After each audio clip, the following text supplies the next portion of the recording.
Assalamualaikum warahmatullahi wabarakatuh. Kembali lagi bersama saya Ferry Purnawan di podcast Bawaslu Provinsi Banten.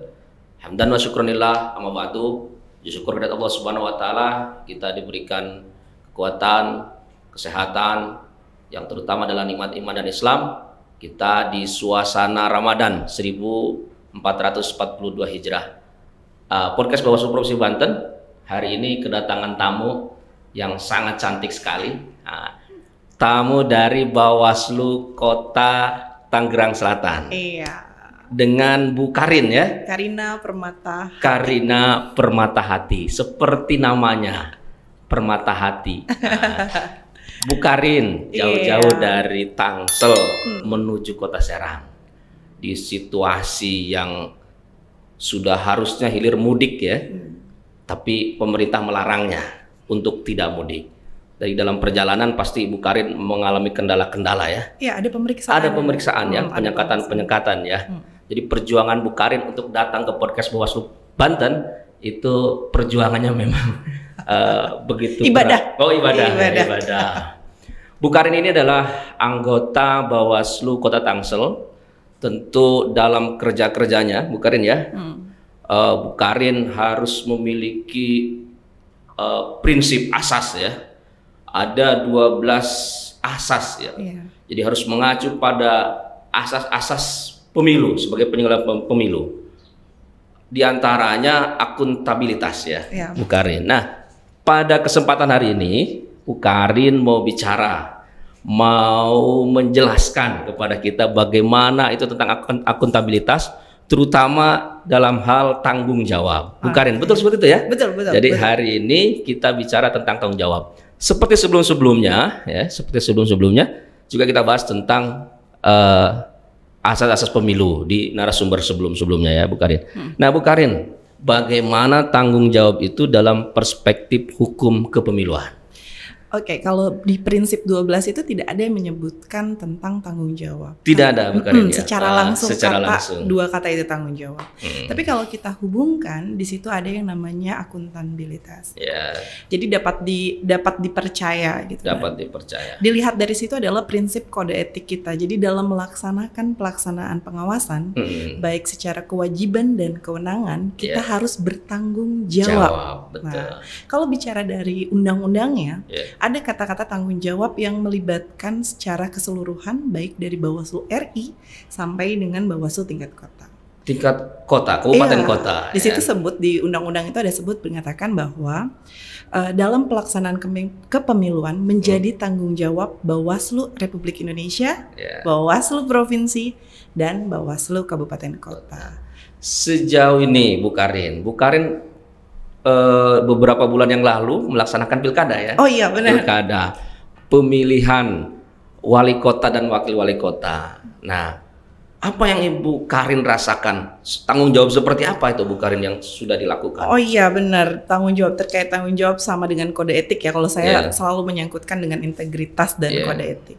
Ya seperti diketahui juga pemilu yang di Pilkada 2020 ini saya hampir 4 kali. 4 kali ya? Dilaporkan ke DKPP. Dewan Kehormatan Penyelenggara Pemilu. Oh itu udah kalau 4 kali itu berarti vaksin saja 2 kali cukup ya. Ini udah 4 kali. Kayak istri berarti ya. Boleh 4. Seperti apa Bu Karin? Ya di situ berarti kita kan harus apakah kita mengintrospeksi diri. Kenapa sampai kami dilaporkan? Ketidakpuasankah terhadap sistemnya atau pelayanan kami sebagai atau kinerja kami gitu kan. Nah, jadi kita harus mengevaluasi diri yang pertama. Kenapa saya 4 kali? Tidak bisa kita memuaskan dua-dua pihak. Nah, yang kebetulan yang dilaporkan adalah hasil-hasil dari laporan. Hasil laporan. Iya, laporan penanganan pelanggaran. Penanganan pelanggaran. Kalau bicara penanganan pelanggaran tentu ada yang dilaporkan dan ada yang melaporkan. Ya, nah, terlapor dan yang dilaporkan. Iya benar. Ya, pelapor dan terlapor. Iya. Jadi kan nggak mungkin dua-duanya bisa menang dalam kasus yang dihadapi. Ya. Jadi itu muncul dari si pelapor yang merasa tidak puas ya dengan apa yang sudah dilakukan oleh Bawaslu Kota Tangerang Selatan sehingga dia melakukan laporan ya kepada DKPP. Seperti itu Bu Karin. Tapi sih alhamdulillah dari 4-4-nya ya nama kami direhab gitu. Jadi selama 4 kali dilaporkan ke DKPP, ternyata hasilnya adalah rehabilitas namanya. Artinya apa? Apa yang dilaporkan tidak terbukti, bukan? Betul seperti itu ya? Iya, berarti kami juga di situ ada tanggung jawab. Ada tanggung jawab terhadap kinerja dan laporan tersebut kita tanggung. Bu Karin kan kerja tidak sendiri ya? Betul. Artinya ada anggota atau komisioner yang lain. Betul ya Bu Karin ya? Itu bagaimana ritme kerjanya Bu Airin? Bu Karin. Bu Karin. Ini saya ingatnya Bu Airin aja karena sama-sama cantik. Jadi gini, karena kita juga kolektif kolegial, kebetulan saya satu-satunya perempuan dari yang berlima, tentunya tidak mudah juga saya ikut start bersamaan dengan 4 yang lain. 4 yang lain. Tapi bagaimana saya kebetulan ada di dalam organisasi SDM dan organisasi. Menang bukan berarti kita harus terus mengotot untuk satu hal.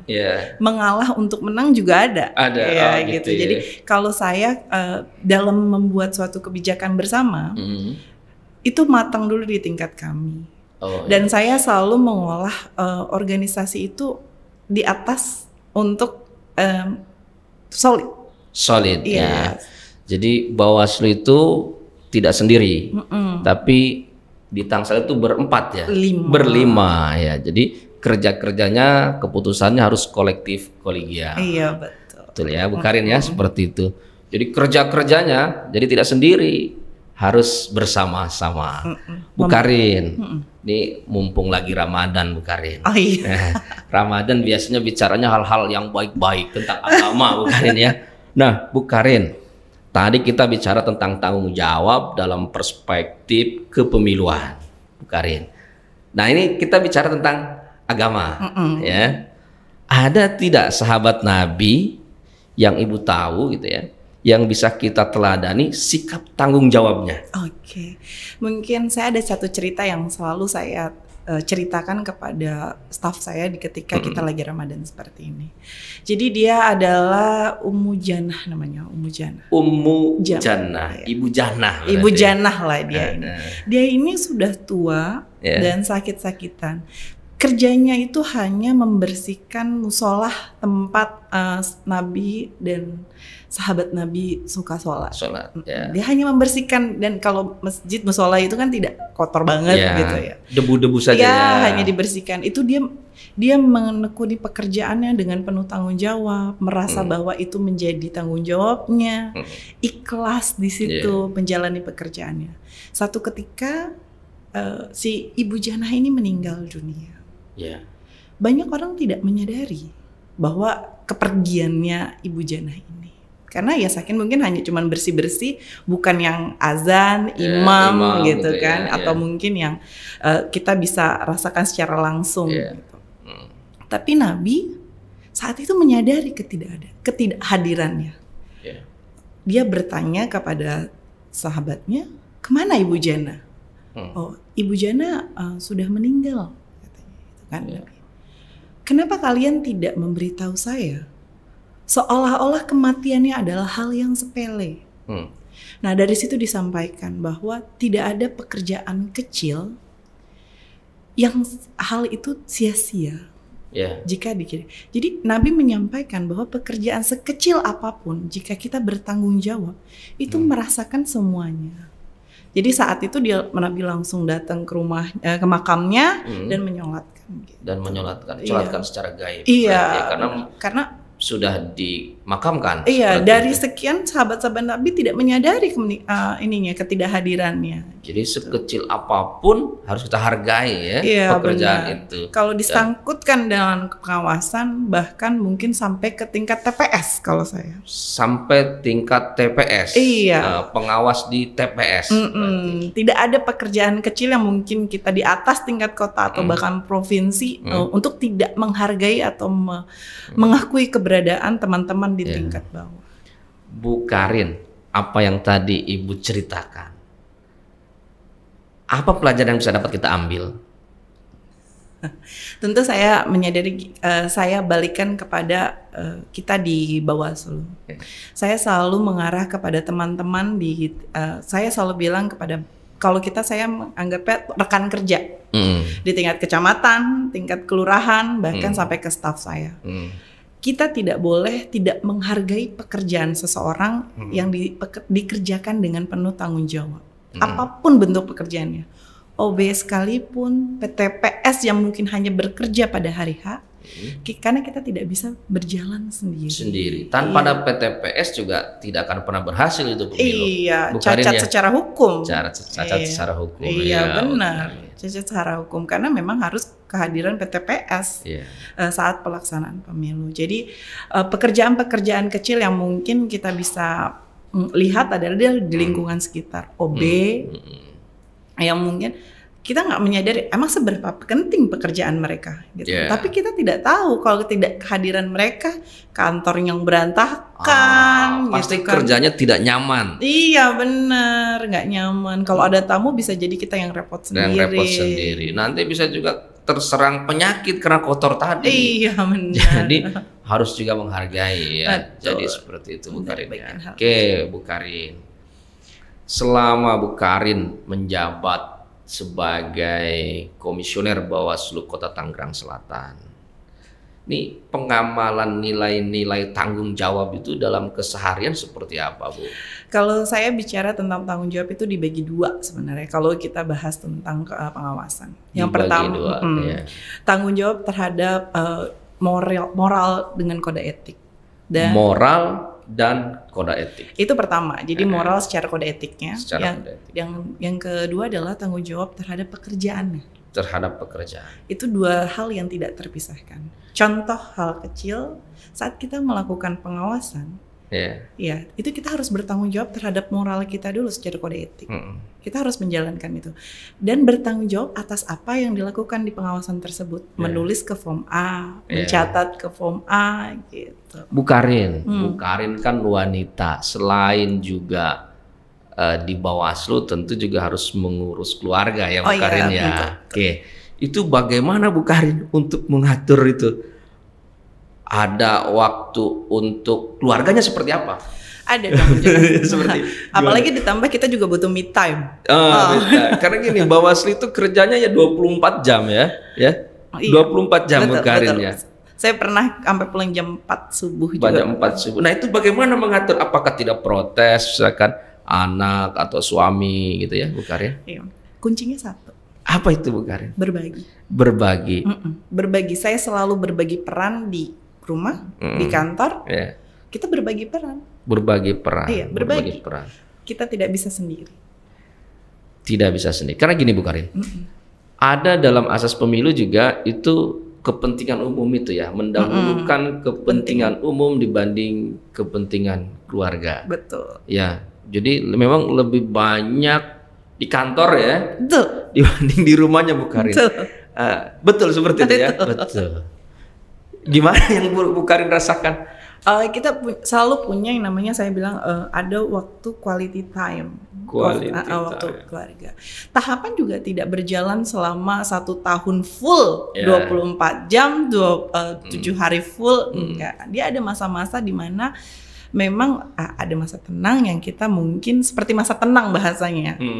Kayak seperti sekarang. Rasa tenang nih ya. Ini masa tenang saya sebut ya. Karena sudah berhasil mengawal demokrasi di Tangsel tanpa ada gontok-gontokan, tanpa ada kerusuhan. Semua berjalan dengan lancar Bu Karin. Wajar lah kalau diadu-adukan ke MK ya, itu kan ketidakpuasan. Pasti. Gitu, karena orang menginginkan hasil yang memang benar-benar bersih, jujur ya. Begitulah kerja-kerja Bu Karin ya. Iya. Ya, tentu kayak satu contoh misalnya gini. Kalau kita bekerja sambil ke kecamatan, kita ada supervisi atau mungkin biasanya waktu kalau saya turun di bagian saya itu adalah pas giliran rekrutmen PTPS. Itu saya hampir setiap hari pasti turun ke lapangan. Gitu kan. Nah, di situ kita juga harus curi-curi waktu buat me time kita. Curi-curinya waktunya apa? Saya suka kuliner. Ya siang kita cari kuliner di tempat tersebut. Itu kan menyenangkan diri. Itu salah satu yang mungkin bisa motivasi kita buat bahwa kita bekerja juga mencari sesuatu yang bisa bikin kita happy. Ya, gitu. Jadi kerja itu memang harus happy. Iya. Jadi kalau kerja dengan penuh tekanan, hasilnya tidak akan baik. Oh, tekanan perlu loh. Oh, tekanan perlu ya? Oh, perlu. Gimana, Cuk? Tapi jangan terlalu ditekan. Jangan terlalu ditekan. Jadi serius tapi santai mungkin seperti itu ya, Bu Karin ya. Tekanan boleh tapi jangan terlalu. Kadang seseorang juga bagaimana memaksimalkan kinerja diri ketika ditekan itu ada yang bisa maksimal. Kalau kita tidak memberikan support, misalnya kita tidak memberikan target, dia berjalannya akan tetap stuck. Mungkin dia berjalannya statis 70 aja kalau kendaraan. Nah, tapi mungkin itu treatment terakhir kali ya, tekanan-tekanan itu ya. Kalau saya biasanya di awal, di awal. Tengah-tengah dikit kasih gitu kan. Gitu. Udah gitu diem. Biar sprintnya kenceng ya. Iya. Kan kalau pemilu gitu dong. Iya. Ada nggak Bawaslu penuh persiapan yang sampai misalnya pelan-pelan? Nggak ada. Hampir semua tahapan itu ngebut loh. Oh gitu ya. Iya, rekrutmen PTPS ngebut. Karena memang waktu ya dibatasi oleh waktu, sempit sekali itu. Dan aturan-aturannya juga kan keluarnya juga tidak dalam jangka waktu yang lama yang bisa kita pelajari. Betul. Nah, waktunya cepat. Ini keluar baru syarat prasyaratnya nih, PKPU-nya misalnya, Perbawaslu-nya, Juknisnya. Tahu-tahu udah tahapan ya? Oh gitu. Tiba-tiba tahapan saja. Iya. Bu Karin. Iya. Nah, Ibu sebagai komisioner dan juga sebagai ibu rumah tangga. Ini Ramadan nih, Ramadan itu gimana itu? Apa mempersiapkan misalkan untuk sahur, untuk berbuka bersama keluarga? Memang situasi saat ini Bu Karin kan memang sedang santai ya. Masa tenang. Gimana Bu Karin? Iya, sekarang itu kan segala sesuatu juga tidak susah, ribet itu diri kita sendiri. Saya selalu hal-hal yang mungkin yang jangan dibikin sulit. Jangan dibikin sulit. Apa sih sulit? Kebetulan saya juga salah satu yang suka masak. Misalnya. Suka masak. Saya suka masak. Kapan-kapan pemirsa podcast Provinsi Banten kita main ke rumahnya. Oh gitu. Karena hobi masak. Kita cicipin masakannya. Oh, iya. Jadi saya suka masak. Jadi kalau sahur saya sudah packing pasti segala sesuatunya itu. Paling kita cari yang hal-hal yang masih fresh itu kalau buka. Kayak misalnya pasti makanan pokok kan gorengan, lontong kan kita nggak mungkin bikin sendiri gitu kan. Tapi kalau makanan pokok saya pasti bikin sendiri. Biasanya Bu Karin nih, udah di akhir Ramadan gini, orang sibuk mau mudik. Oh iya. Bu Karin mudiknya kemana Bu Karin? Sebenarnya kalau aturan pemerintahannya hari ini boleh mudik. Saya pengen mudik. Ya. Saya pengen mudik. Saya masih punya orang tua kebetulan dua-duanya lengkap. Dan mudiknya ke Tegal. Ke Tegal, orang Tegar ini. Tegal ya. Jadi Tegal sama di Sunda. Jadi di Jatiwangi. Oh gitu. Tapi nggak bisa mudik. Nggak bisa mudik ya, karena tadi ada larangan dari pemerintah. Jadi tetap di Tangsel Bu Karin ya? Iya, tetap di Tangsel. Toh kita juga liburnya hanya hari kerja, hari tanggal merahnya cuma 4 hari. Iya, hanya 4 hari ya, 4 hari. Jadi nggak bisa mudik ke Tegal. Sama saya juga nggak bisa mudik nih. Mudiknya kemana? Jauh banget saya mudiknya. Hanya kota Serang ke kota Tangerang. Nyebrang kali. Tapi nanti dicegat di Bitung. Nggak, ada jalan tikus. Jalan tikus. Oke Bu Karin, obrolan kita sudah panjang sekali nih Bu Karin ya. Dari mulai kepemiluan, agama, sampai kita ngobrolin tentang puasa ya. Dan liburan gitu apa? Lebaran. Bu Karin, ada nggak quote atau pesan-pesan buat pemirsa podcast Bawaslu Provinsi Banten? Silakan Bu Karin. Oke, ini kata terakhir berarti Mas Ferry ya. Ini kata-kata yang mungkin sering kita dengar tapi kita juga sering mengabaikan. Bahwa setiap dari kita adalah pemimpin. Setiap pemimpin dimintai pertanggungjawabannya. Setiap kita adalah pemimpin dan setiap pemimpin akan dimintai pertanggungjawabannya. Iya, gitu jadi apapun yang kita berbuat adalah ditanggungjawabkan. Terima kasih Bu Karin sudah hadir di podcast Bawaslu Provinsi Banten. Kita sebutkan ini ya. Podcast Bawaslu Provinsi Banten, selalu ada cerita di balik demokrasi. Terima kasih Bu Karin sudah hadir. Sama-sama. Di waktu kesibukannya ini ya.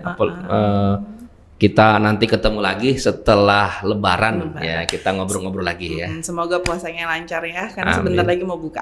Oh, bentar lagi mau buka. Siap-siap takjilnya gitu ya. Ya. Oke, terima kasih. Assalamualaikum warahmatullahi wabarakatuh. Waalaikumsalam.